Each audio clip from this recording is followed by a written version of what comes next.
Hi, this is Stephanie Boxer-Baum. Thank you so much for joining today. For today, I'm going to be doing a talk around compassion and empathy.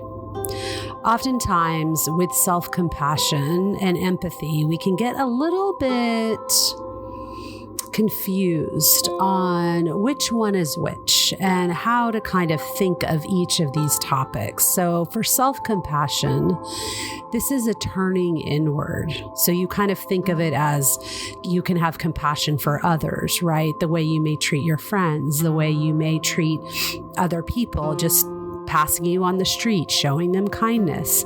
Where self-compassion is really about turning that compassion inward, so we can help ourselves when we're having a challenge or when things feel hard.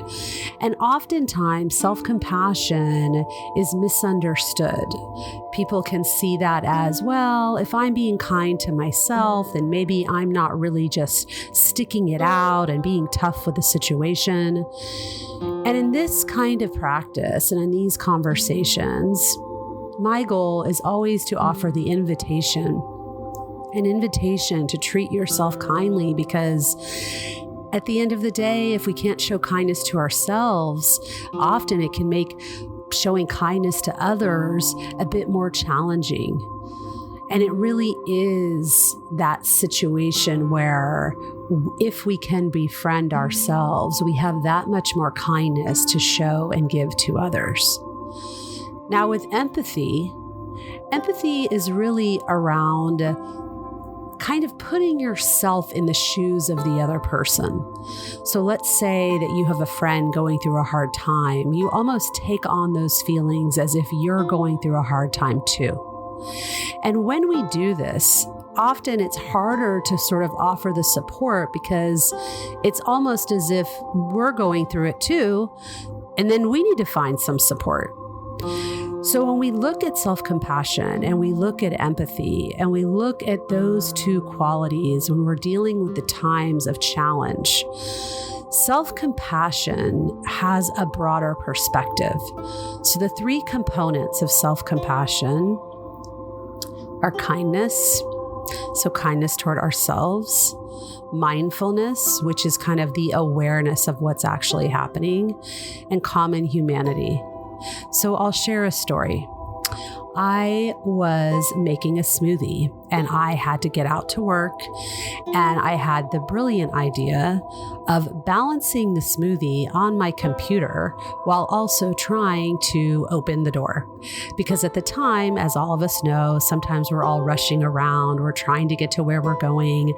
And as I was opening the door, the smoothie started shaking and then fell onto the ground, onto me, and all over everything.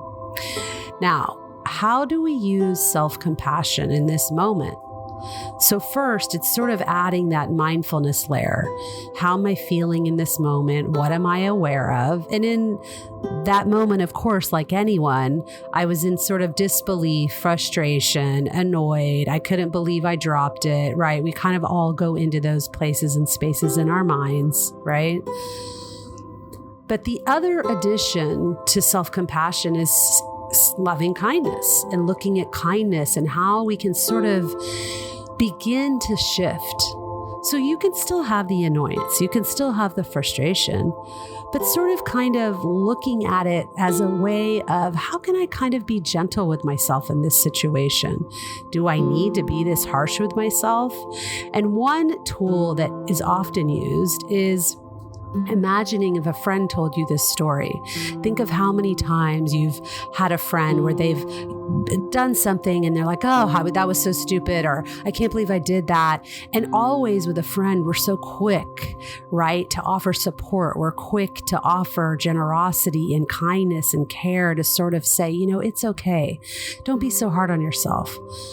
So when we're in a moment of challenge, we can offer ourselves this same self-kindness, and then integrating in the third component, which is common humanity. How many people do you think have dropped a smoothie on the ground? at some point, or dropped a drink, or dropped something. It's a pretty common thing that can happen. And so when we're able to add a broader perspective in times of challenge, being mindful, being aware of what's going on, noticing, and it could be really strong feelings. It's not to say that the feelings aren't there. It could be, I'm picking an easy situation where it's just a smoothie that dropped on the floor. But even sometimes in those kinds of situations, we can still be hard on ourselves. So if we can practice with the easier situations, sometimes it allows for more self-compassion when we're really dealing with a challenge. So the idea is you drop the smoothie, you add some awareness, we add some self-kindness, and then we kind of say to ourselves, wow, like this is probably something that other people have done. And the idea is that it helps us move through a challenge. And sometimes, you'll say, well, it helps you move through it more quickly, but it isn't necessarily about moving it through more quickly. I really think and have learned over time that everyone, of course, in many different backgrounds and situations, everyone handles challenge in their own way. So it isn't about necessarily having to stop the feelings and get past it. Everyone needs their own time to process whatever they're going through. The idea, though, is that if we can use self-compassion, we can allow ourselves more space, more ease, and giving ourselves permission to move through it. And this also can be applied when dealing with someone else who's having a challenge. And that's where I'll bring up talking through the differences of empathy and self-compassion. So there's a really great infographic that I believe Sharon Salzberg had once, where if you imagine somebody who's sitting outside in the rain, empathy, right, is really this,